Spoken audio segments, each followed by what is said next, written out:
Film अभिनेता और निर्देशक मनोज कुमार यानी कि भारत कुमार अब हमारे बीच नहीं रहे। 87 साल की उम्र में उनका निधन हुआ। मुंबई के कोकिलाबेन अस्पताल में उन्होंने अंतिम सांस ली। मनोज कुमार को हम भारत कुमार के नाम से भी जानते हैं और इसकी वजह यही है कि ज्यादातर फिल्मों में उन्होंने अपना नाम भारत कुमार रखा और इस तरह से वो भारत कुमार के रूप में प्रचलित हो गए। मनोज कुमार न सिर्फ भारतीय विषयों पर या देश प्रेम वाले सब्जेक्ट्स पर मूवी बनाते थे, बल्कि वो सच में भारत से प्रेम करते थे, एक राष्ट्रभक्त थे। कैसे, ये मैं आपको बताऊंगी। उससे पहले आपको बता दूं कि दादा साहेब फाल्के पुरस्कार से सम्मानित किए गए मनोज कुमार, पद्मश्री से सम्मानित किए मनोज कुमार, पद्मश्री से भी नवाजे गए मनोज कुमार। अपने जीवन काल में अनेकों सम्मान उन्होंने हासिल किया और इस सम्मान के पीछे की कहानी भी बहुत बड़ी बड़ी है। इमरजेंसी के दौरान किस तरह से मनोज कुमार को संकट का सामना करना पड़ा था। इमरजेंसी का विरोध करने पर इंदिरा गांधी से नजदीकी संबंध होने के बावजूद उन पर कई तरह की परेशानियां खड़ी की गई। ये तमाम बातें मैं आपको बताऊंगी, लेकिन उससे पहले आपको बता दूं कि मनोज कुमार का असली नाम मनोज कुमार भी नहीं था। मनोज कुमार का असली नाम हरिकिशन गिरी गोस्वामी था और उनका जन्म हुआ था एबटाबाद में, जो कि बाद में पाकिस्तान का हिस्सा बन गया। बंटवारे का दर्द भी झेला था मनोज कुमार और उनके परिवार ने।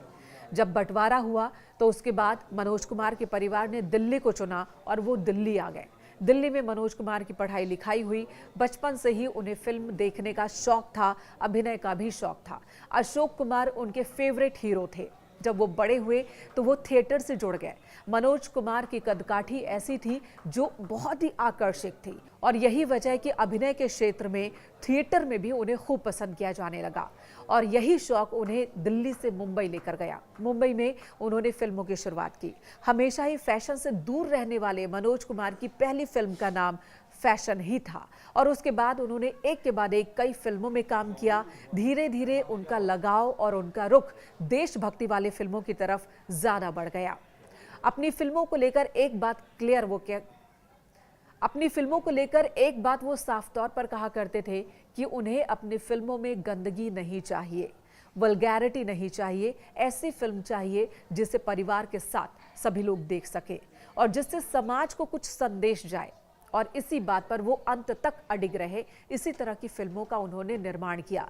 रोटी कपड़ा मकान हो, सन्यासी हो, उपकार जैसी फिल्में दी उन्होंने और उनके ऊपर फिल्माए गए कई गाने आज भी जब देशभक्ति के कार्यक्रम होते हैं तो गाए जाते हैं, सुनाए जाते हैं, सुने जाते हैं। और इस तरह से मनोज कुमार, जो कि असल में हरिकिशन गिरी गोस्वामी थे, वो भारत कुमार हो गए।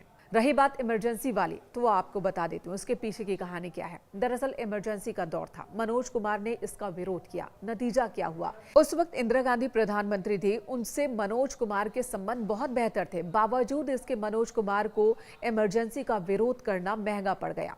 शोर मूवी को वो सिनेमा घरों में रिलीज करने वाले थे, इससे पहले ही दूरदर्शन पर रिलीज कर दिया गया, जिससे आर्थिक तौर पर मनोज कुमार को नुकसान हुआ। ये फिल्म काफी सुपरहिट रही थी, लेकिन आर्थिक तौर पर मनोज कुमार को शुरू में इससे परेशानी जरूर उठानी पड़ी, नुकसान उठाना पड़ा।